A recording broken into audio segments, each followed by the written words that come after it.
জুলাই বৃহস্পতিবার বিকেলে ফটিকছড়ির আজাদী বাজারে রথযাত্রা মহোৎসব উপলক্ষে শ্রী শ্রী রাধাকৃষ্ণ নামহট্ট সংঘ ও আন্তর্জাতিক কৃষ্ণ ভবনামৃত সংঘ ইস্কনের উদ্যোগে আজাদী বাজার শ্রী শ্রী জগন্নাথ মন্দিরের বর্ণাঢ্য শোভাযাত্রা বের করা হয়।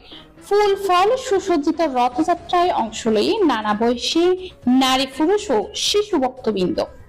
আজকে আমরা রথযাত্রা উৎসব পালন করেছি সবার সহযোগিতায়।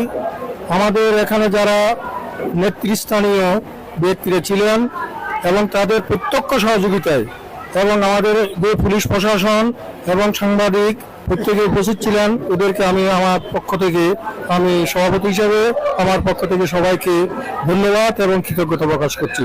হিন্দু ধর্মের বিশ্বাস মতো জগন্নাথ যিনি তিনি জগন্নাথ। ভগবান শ্রী জগন্নাথ দেব ভাই বলরাম ও বোন দেবী সুভদ্রার লইয়েরে কাঠের তৈরি সুসজ্জিত রথ ভ্রমণের নাম রথযাত্রা।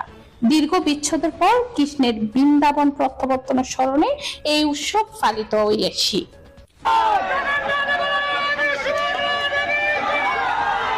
ধর্মপুর আজাদী বাজার জগন্নাথ বাড়ি থেকে বলছি।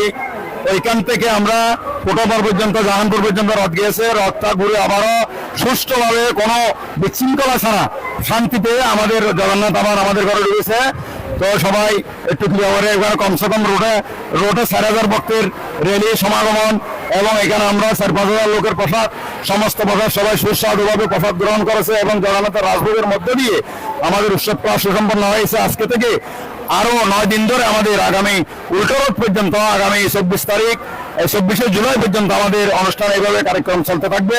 হিন্দু অক্ষর মনপ্রাণে বিশ্বাস করে রথযাত্রায় ভগবান জগন্নাথ দেবের দর্শন ফেলি মানুষের মুক্তি লাভ হয়, অর্থাৎ পৃথিবীর মানুষের আর পুনর্জন্ম লন্ন করে।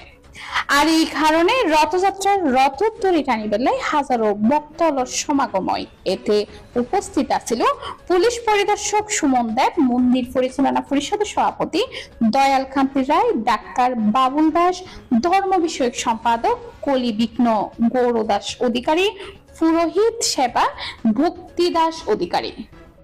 অত্যন্ত আনন্দিত আজকের এই পবিত্র দিনে। আমি যত কষ্টই হোক আমি শহরে চলে যাই, আবার দায়িত্ব পালনের খাতিরে